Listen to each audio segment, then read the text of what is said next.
Iya, sempat meninggalkan media sosial, lalu kini Presiden Joko Widodo kembali di hari ulang tahun yang ke-54. Jokowi berkicau di Twitter. Padahal sebelumnya menjabat sebagai presiden, tepatnya saat masa kampanye Pilpres 2014 yang lalu, Jokowi cukup aktif di media sosial. Iya, tetapi Joko Widodo bukanlah kepala negara dan kepala pemerintahan pertama yang menggunakan media sosial untuk berkomunikasi dengan rakyat. Lalu seberapa efektif komunikasi antara presiden dengan rakyat via media sosial, dan apa perbedaan antara penggunaan media sosial oleh Jokowi sebelum dan sesudah menjabat sebagai presiden? Hal ini kita akan bahas dengan pakar komunikasi politik, ada Ibu Lely Aryani, dan kami juga akan mencoba menghubungi tim komunikasi presiden lewat sambungan telepon. Dan sebelum dialog kita mulai, mari kita simak informasi berikut terlebih dahulu. Bertepatan dengan hari ulang tahun yang ke-54, Presiden Joko Widodo menyapa netizen. Alhamdulillah bisa sahur bersama keluarga. Selamat berpuasa saudaraku semua. Jokowi menutup dengan kalimat, "Ini tweet pertama saya sebagai presiden." Tentu ini bukanlah kemunculan perdana Jokowi di media sosial. Sebelum menjabat, Jokowi begitu aktif di medsos, utamanya saat masa kampanye pemilihan presiden tahun 2014. Kala itu, Jokowi dinilai ingin meniru kesuksesan Barack Obama sebagai Presiden Amerika Serikat dalam 2 periode dengan strategi kampanye melalui media sosial. Jelas, dulu sebelum menjabat, Jokowi ingin merebut hati rakyat dalam upaya terpilih menjadi Presiden periode 2014-2019. Menurut Ketua Tim Komunikasi Presiden Teten Masduki, keberadaan akun media sosial bagi para pejabat negara penting sebagai sarana informasi dan komunikasi. Semoga saja gaya komunikasi Presiden Jokowi kali ini bisa diterima masyarakat luas. Karena yang terpenting bukan hanya membaca aspirasi, melainkan melaksanakan aspirasi itu untuk kepentingan rakyat dan kemajuan bangsa serta negara. Iya, kembalinya Jokowi di media sosial. Tadi Ibu Lely sempat bilang ini kembalinya si anak hilang begitu ya. Karena dulu dia aktif tapi kemudian sempat tidak ada dan sekarang ada lagi begitu. Nah, Ibu Lely, kalau dari segi komunikasi politik, apa yang Anda bisa baca dari presiden yang kemudian sekarang kembali aktif menggunakan media sosial? Oke. Mungkin kita masih ingat bahwa salah satu kelebihan Jokowi dulu itu ya adalah bahwa dia sempat dijadikan media darling oleh banyak media gitu. Pasca keterpilihannya seolah-olah dia para media lari dari Jokowi gitu. Padahal dulu ketika saya tanya, kenapa sih dikit-dikit Jokowi, enak Bu katanya. Komunikasinya itu apa yang kita tanya dijawab apa adanya gitu, nggak neko-neko dan sebagainya. Lalu apakah setelah dia terpilih kemudian jarak protokoler itu yang membiasakan dia kemudian menghindari pola komunikasi yang langsung kepada masyarakat. Tapi memang ada gium dalam komunikasi politik itu ya, bahwa sesungguhnya komunikasi antara yang memilih dan yang dipilih itu selesai ketika yang dipilih itu terpilih. Nah, Jokowi seolah-olah melakoni itu pasca keterpilihannya gitu kan.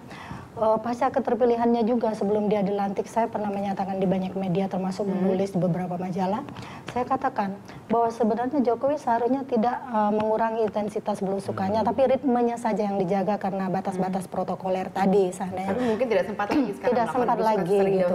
Nah, makanya saya bilang seandainya dia punya tim komunikasi, harusnya dia punya tim yang bisa memodifikasi model-model pendekatan komunikasi politik dia, sehingga itu bisa dijadikan media bagi Pak Jokowi sebagai presiden. Nah, karena mungkin adanya media sosial ini salah satu cara untuk karena ada salah 2, salah 3, salah 4. Gitu ya. Jadi ada beberapa media komunikasi politik yang bisa dilakukan oleh komunikator politik karena Pak Jokowi adalah komunikator politik sebagai kepala negara ya, sebagai presiden. Yang pertama organisasi, yang kedua interpersonal, yang ketiga kelompok kepentingan, dan kemudian media massa. Nah, kalau kita nyatakan seandainya dia ingin melakukan model komunikasi politik lewat interpersonal seperti belusukan, itu kan tadi dikatakan tidak lagi bisa di intensitasnya seperti dulu. Lalu kalau kita baca lagi, kalau dia lewat organisasi di mana? Organisasi yang mengusung kepemimpinan dia, yang mengantarkan dia menjadi presiden, kita sudah membaca bagaimana komunikasi itu dikelola kan. Kritik-kritik ketika misalnya dia hadir di kongres partai yang mengusungnya, kemudian muncul pendapat itu di media massa dan tidak dibaca karena dia belum aktif. Coba dia sudah aktif misalnya, itu dan tidak disampaikan setengah-setengah oleh orang-orang di bawahnya. Lalu media ketiga, kelompok kepentingan. Kelompok kepentingan adalah orang-orang yang mengelilingi Pak Jokowi di lingkaran kekuasaan itu. Kita tahu tadi dibilang asal Bapak nggak senang misalnya. Maka media massa itu adalah pilihan yang paling ciamik menurut saya untuk membuat Jokowi itu kembali dekat menjadi media massa as in sosial media dalam hal ini. Sosial media. Tetapi pilihan terhadap media sosial tuh jangan juga pada kelompok-kelompok berkelas. Twitter itu penyampaian informasinya kan sedikit sekali. Facebook misalnya, coba lihat itu anak-anak yang tidak sekolah, tukang beca, sopir taksi menggunakan itu. Dan ketika kita baca kritik dia terhadap model kepemimpinan Jokowi, program-program pembangunan, termasuk harga dolar, luar biasa. Saya aja kaget variatif, gitu. Ini ternyata sopir taksi yang kasih komentar. Jadi ini satu metode yang juga bagus menurut Anda untuk dilaksanakan. Bu Lely, kalau kita kemudian bandingkan lah ya gaya berkomunikasi Jokowi dan juga mantan presiden sebelumnya, Susilo Bambang Yudhoyono, menggunakan sosial media yang kemudian sangat intens menjelang akhir dari kepemimpinan dari SBY. Anda melihatnya seperti apa? Nah, saya melihat ketika Pak SBY dulu menggunakan media sosial, dia menggunakan model komunikasi yang bersifat linear, satu arah. Padahal model komunikasi politik itu kan tidak lagi bisa digagas sebagai model yang bersifat linear, karena sudah bersifat interaksional, konvergen, sirkuler, bahkan transaksional. Jadi apalagi sekarang nih, dikit-dikit ada ini pasti ada kaitannya dengan ibu, karena anak ibu dan sebagainya. Terus ini pasti ada kaitannya dengan kepentingan misalnya mafia. Nah, termasuk ketika Jokowi mengumumkan kenaikan harga BBM di masa kepemimpinannya. Kalau itu informasinya dia gunakan dengan media-media yang sederhana, karena jangan lupa media lain, televisi terutama, itu kan punya keterbatasan waktu untuk menyampaikan informasi, dan orang yang mencernanya juga harus sedikit cerdas, apalagi majalah. Kan harus yang membacanya juga lebih bagus. Media sosial itu, karena saya punya teman 5.000 di Facebook misalnya, Twitter juga. Kalau boleh lebih sih bisa masuk sebenarnya, tapi kan nggak bisa lagi setelah 5.000. Itu mereka memberikan informasi yang justru berkaitan langsung dengan bagaimana Jokowi sebenarnya bisa menjaga ruh kepemimpinannya, seharusnya. Nah, tetapi karena itu mungkin dibatasi oleh orang yang menjaga jarak komunikasi yang bersifat patriarki, bahwa ketika orang terpilih itu jarak komunikasinya ditentukan oleh mereka sendiri, kelompok-kelompok kepentingannya, sehingga cara tempat duduk ditentukan, coba lihat di acara seremonial, sehingga Jokowi hampir tidak bisa menyentuh. Jadi ada jarak ya akhirnya. Ada jarak komunikasi, nah seperti itu. Kemudian pasca keterpilihan. Kita lihat sekarang dengan adanya tadi ya SBY, kalau Jokowi bagaimana melihatnya misalnya ketika misalnya sebelum dan sesudah sekarang jadi presiden. Jadi Jokowi itu tadi kan saya bilang satu-satunya model komunikasi belusukan itu kan populer karena Jokowi. Dari mulai dia menjadi wali kota, kemudian itulah yang ditangkap oleh media massa untuk menginformasikan Jokowi ini adalah figur sederhana yang bisa mampu mendengar suara rakyatnya secara langsung waktu itu ya. Tapi pasca keterpilihannya, makanya benar berita satu membuat judul kembalinya Jokowi ke media sosial, kembalinya bapakku, anak hilang dan sebagainya gitu. Karena apa? Karena apa yang dilakukan oleh Jokowi sekarang ini harusnya bisa menentukan bagaimana langkah kepemimpinan. Karena ini di awal. Kalau Pak SBY kan di tengah dan di akhir kepemimpinannya baru menggunakan. Lalu dia menggunakan model yang satu arah. Itu salah menurut saya. Karena ketika dia menggunakan media sosial itu, Pak SBY sebelumnya, dia hanya menjawab persoalan yang ditujukan kepada dia dalam bentuk pembelaan diri. Nah, Jokowi tidak boleh melakukan itu. Tim komunikasinya harus bisa memodifikasi model-model pendekatan yang digunakan untuk menulis bahasa politik di media sosial. Menurut Anda sebaiknya dia menggunakan tim khusus untuk merespon itu, atau sebenarnya dia bisa merespon secara pribadi begitu? Nah, ada kekurangannya kalau seandainya dia menggunakan tim khusus. Tim khusus tadi boleh jadi adalah orang yang berkepentingan di balik orang-orang lain. Saya bilang tadi bahwa kan ada kelompok kepentingan dalam media komunikasi politik itu. Lalu Jokowi bisa menunjuk satu orang saja yang sangat dia percaya, yang bisa membaca bagaimana keinginan dia dalam memimpin. Termasuk kita tidak boleh menjadikan Pak Jokowi itu menjadi bukan dirinya lagi. Iya kan? Tiba-tiba Jokowi berubah menjadi orang yang pintar berkomunikasi publik dengan gaya yang lebay. Aduh, alay banget gitu kan kata orang kan seperti itu. Itu menjadi soal kan. Nah, kenapa Pak Jokowi tidak merespon misalnya kritik orang terhadap apa tadi yang pidato dia tentang kelahiran Bung Karno dan sebagainya lewat media media sosial, itu bagi saya itu adalah salah satu model pertahanan dalam berkomunikasi.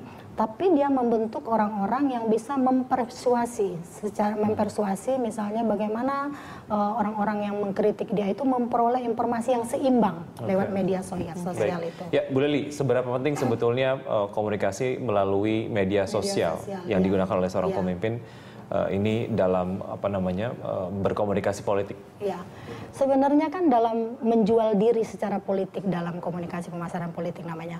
Kadang-kadang orang itu tergantung bentuk fisiknya. Kalau dia ganteng, dengan dirinya saja dia bisa memukau orang untuk berkomunikasi. Tetapi orang-orang yang punya kekurangan secara fisik, saya contohkan.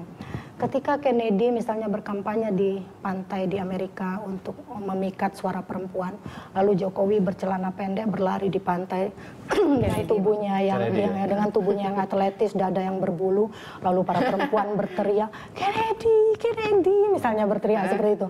Bayangkan kalau Pak Jokowi seperti itu, kan nggak mungkin kan gitu. Kita Pasti akan Jokowi menjadi pakai celana pendek, apa tadi tidak pakai baju lari di pantai. Nah, itu model pendekatan dia untuk bagaimana orang tetap memberi respect yang positif terhadap dirinya. Nah, tapi kan karena itu tadi saya bilang adalah orang yang menggunakan fisiknya, Pak Jokowi nggak bisa menggunakan, mungkin Pak SBY lebih bisa waktu itu ya. Nah, Pak Jokowi kan tidak bisa, maka saya bilang dia harus mencari bentuk atau model komunikasi politik, bahkan mungkin menciptakan model komunikasi politik baru. Jadi bahkan mungkin bisa menciptakan model komunikasi politik baru dalam kepemimpinannya yang baru ini. Dengan menggunakan media sosial tadi salah satunya. Nah, tapi kalau misalnya kalau si pemimpin ini sering kali misalnya dia reply atau memberikan respon terhadap misalnya masukan-masukan melalui media sosial, kadang orang menilainya ini presiden nggak ada kerjaannya ya gitu. Nah, ini gimana dong?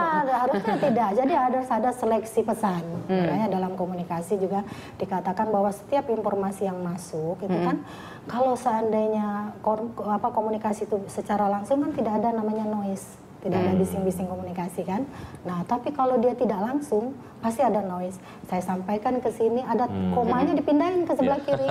Di sana titiknya tiba-tiba di stop di sana. Nah, informasi itu kan menjadi berubah. Saya sering katakan, kalau saya suka jambu monyet, saya suka jambu monyet. Kan beda definisinya. Nah, begitulah misalnya tim yang sangat dipercayanya tadi bisa menyeleksi isu pesan, mana yang perlu direspon, mana yang tidak. Jadi nggak tidak semuanya harus direspon. Sosial media ini bisa menjadi satu tool yang bisa membuat kepemimpinan seorang pemimpin dapat menjadi lebih naik atau malah bisa betul-betul jatuh gitu ya, dua mata pisau katakanlah seperti itu. Nah, kalau kita lihat sebetulnya kemampuan dari Jokowi sendiri untuk mengcounter kritik lah ya, dan kemudian akan disampaikan melalui tweet-tweetnya. Akankah cukup tahan kalau kita bandingkan dengan presiden sebelumnya gitu ya, kemampuan untuk mengcounter kritiknya kemudian disampaikan secara frontal gitu, seperti apa? Iya, kalau saya melihat Pak Jokowi itu termasuk orang yang soft dalam perilakunya ya. Jadi dia cukup merupakan orang yang sedikit santun dibandingkan orang yang temperamental. Dibandingkan dengan Pak JK misalnya kan. Itu soal misalnya kenapa dia di kepemimpinan dulu di Solo dia bisa 2 periode berdampingan dengan orang yang sama. Lalu kemudian dia bisa seperti punya chemistry dengan Ahok yang sangat bertolak belakang dengan jiwa dia, dengan kepribadian dia. Dan mungkin sekarang juga dia dihadapkan soal yang sama antara dia sebagai presiden dengan wakil presiden Pak JK. Nah, menurut saya Pak Jokowi, kadang-kadang saya Jokowi saja, itu akan punya kemampuan yang bisa mengeliminasi bagaimana persoalan kepemimpinannya itu justru tidak menjatuhkan dia. Tapi yang berperan di sini juga media massa. Media massa itu dalam sekejap bisa melontar orang setinggi langit, dalam sekejap juga bisa menenggelamkan orang ke dasar laut. Itu intinya.